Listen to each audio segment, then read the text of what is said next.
Welcome to In the Frame. During your visit you may be met with explicit language and references, and spoilers throughout. You have been warned.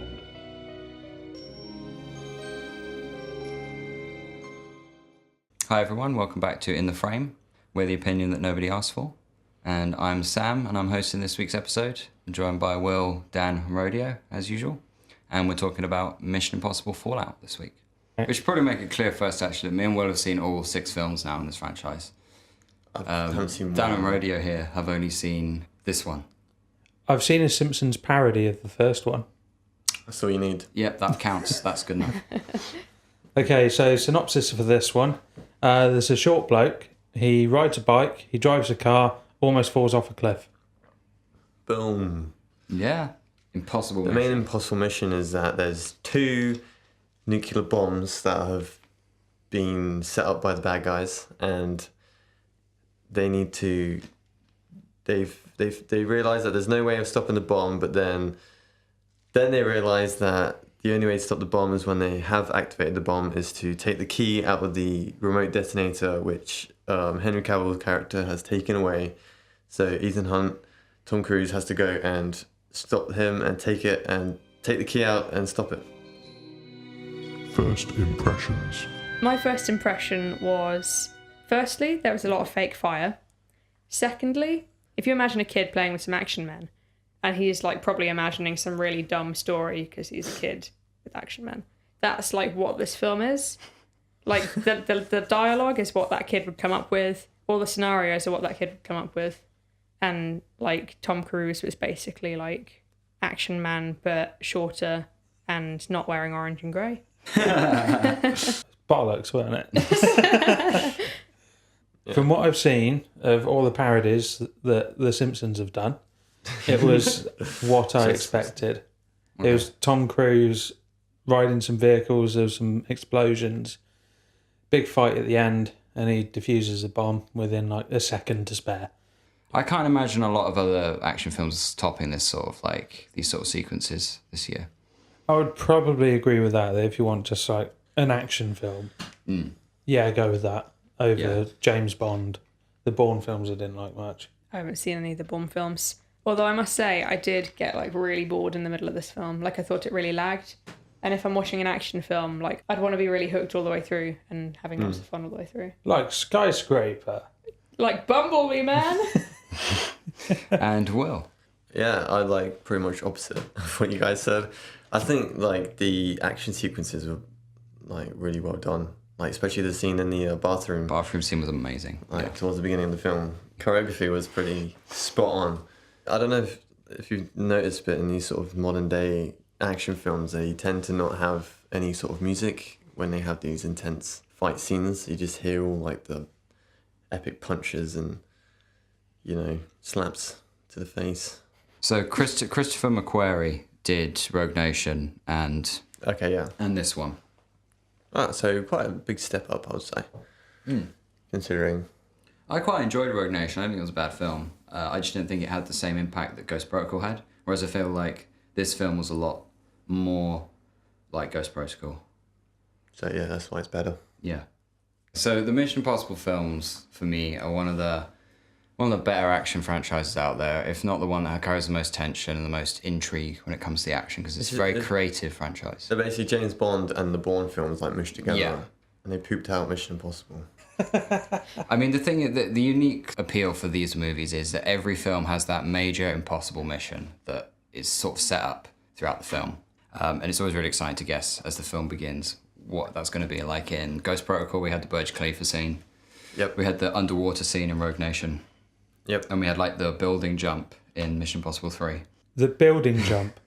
Yeah, That was the big thing in Mission Impossible 3. Well, there was 2 giant towers. He did like 4 in this one. This is the point I was making to Will earlier, is that they've been getting more and more outlandish with their big impossible missions, so starting from like Protocol, the 4th film, where they did the Burj Khalifa scene, which was pretty insane. What is the Burj Khalifa scene?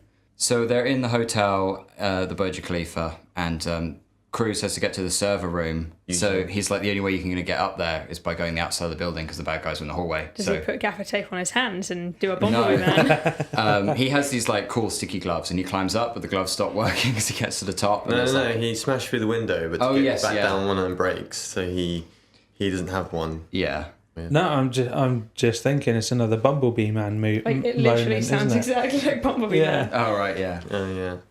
I did know that, though, that Cruise does do all of his own stunts. Well, that's nice.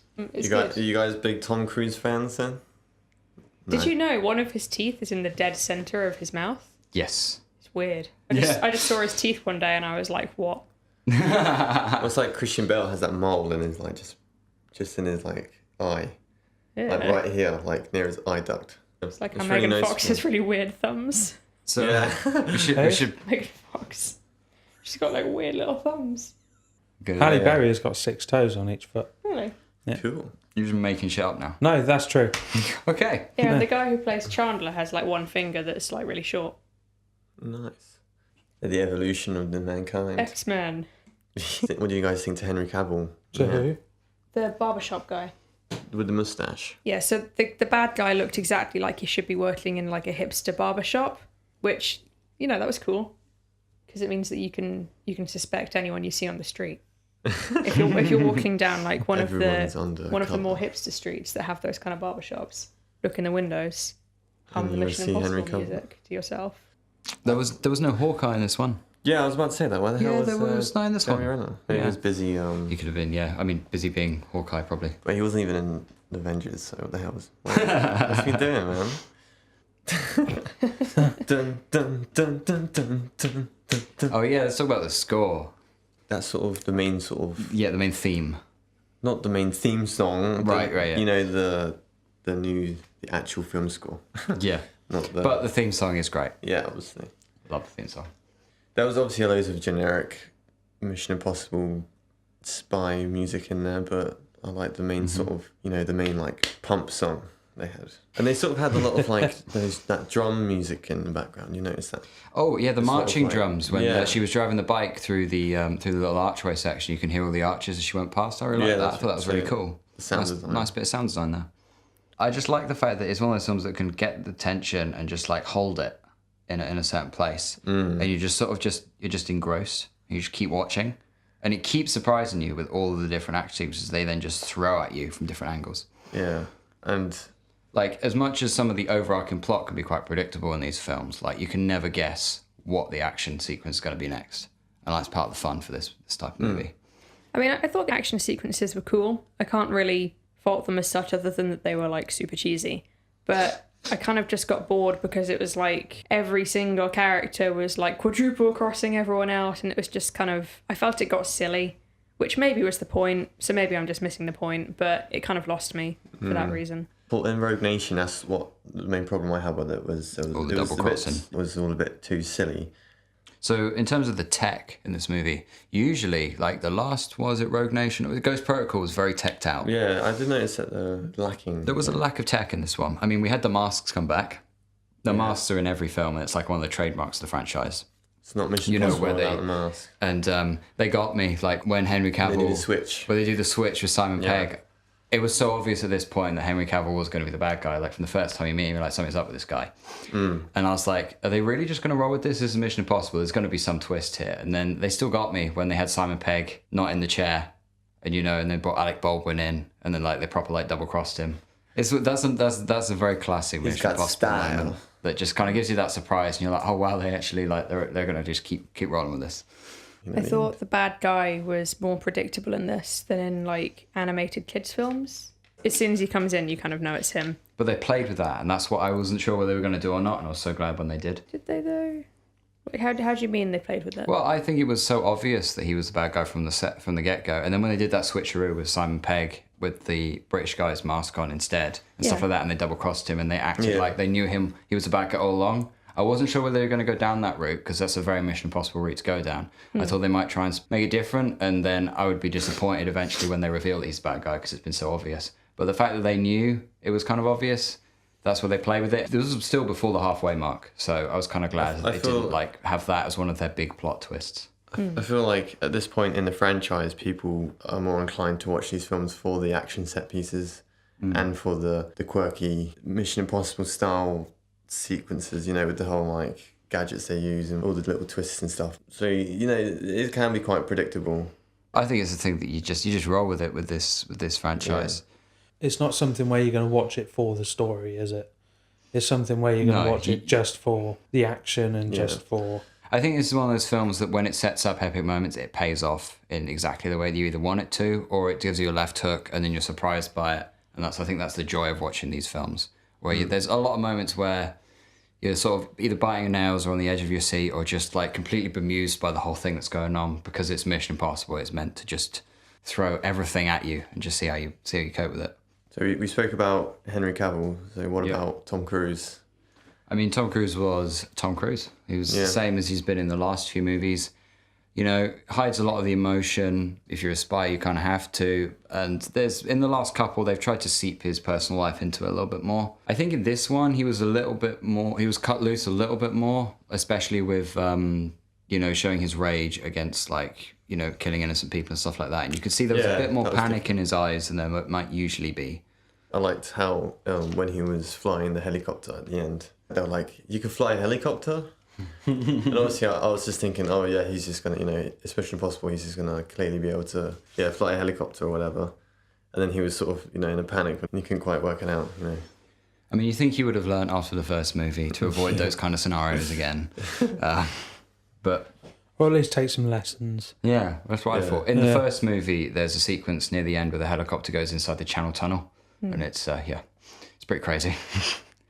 And I loved that in this one they did the helicopter chase, especially at the bit at the end where the two helicopter bodies, like the cockpits, went down the side of rocks, cool. And they were hanging off each other, and then it's almost like the set pieces moved around the two actors when they dropped either side of them.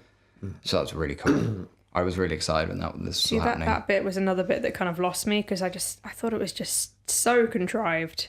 Well, that's what Mission Impossible is. Like, those are the things that I was like, I'm waiting for this big moment, and then that was it, and I was really excited when it was happening. I was like, you are aware of it. That's what I will say. I do agree in that respect. It is very contrived, but it's very creative.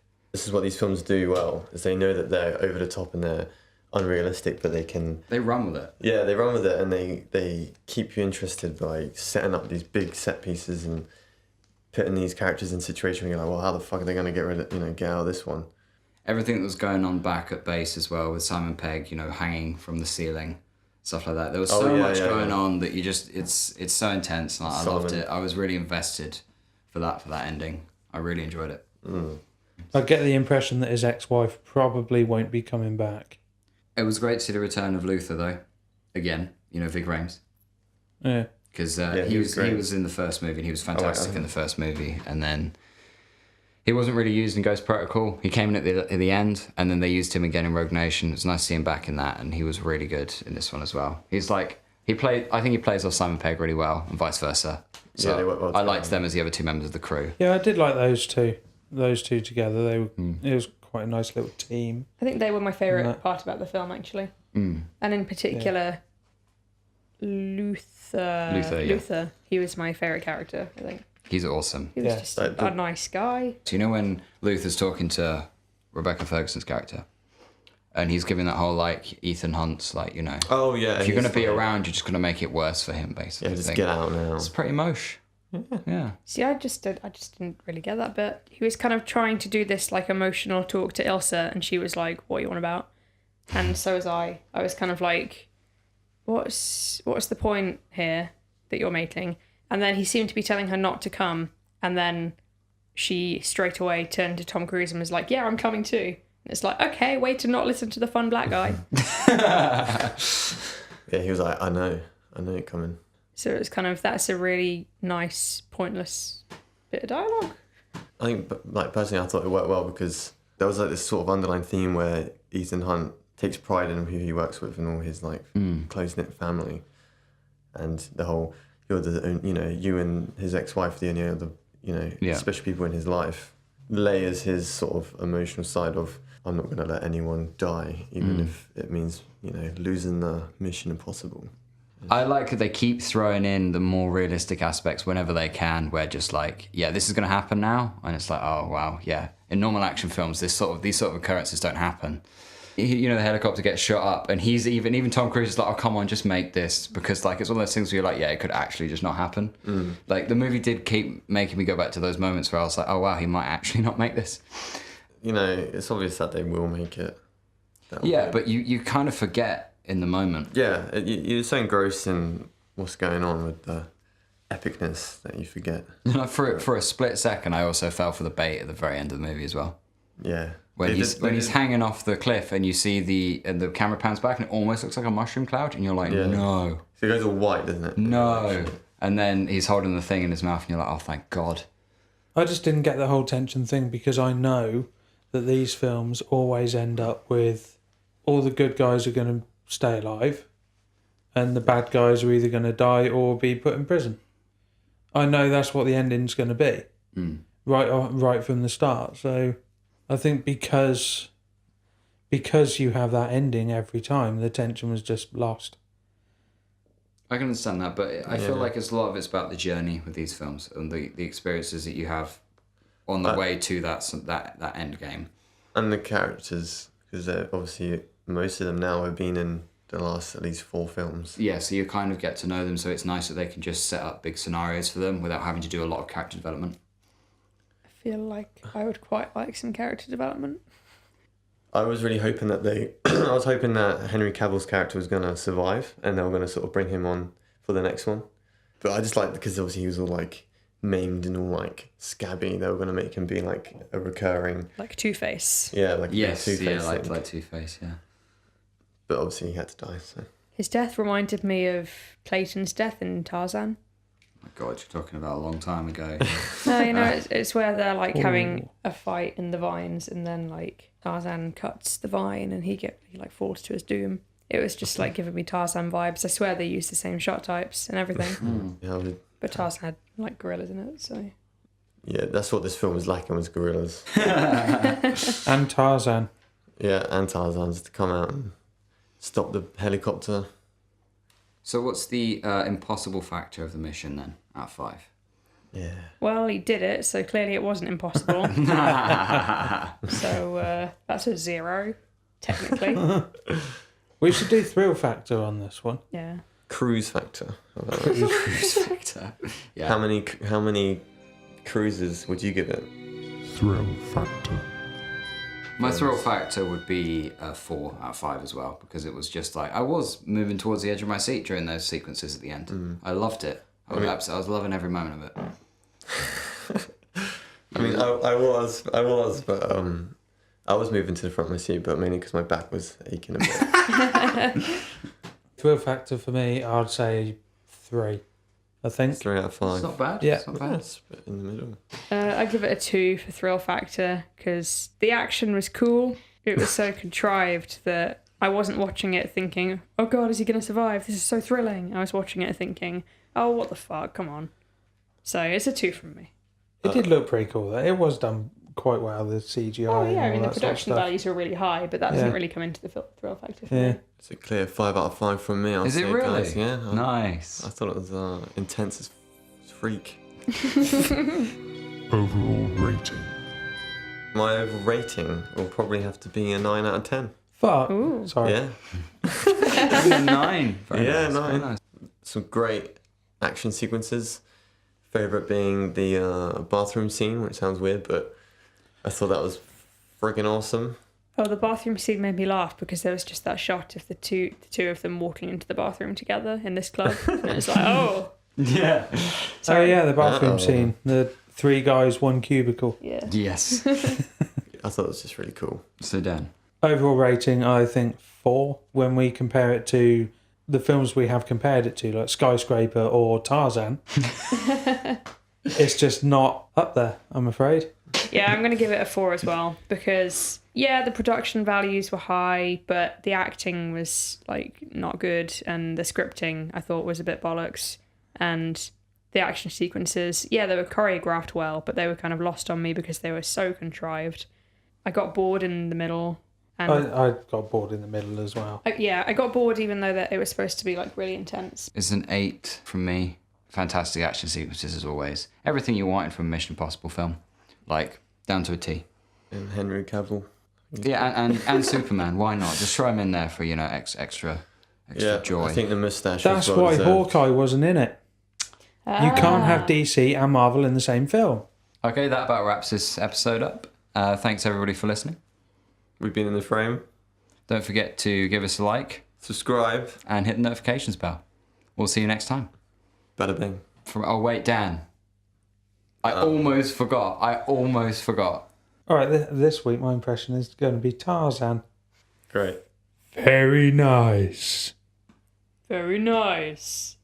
Ah, What even is that? Very nice. very nice. It's a quote from Tarzan. Uh-huh.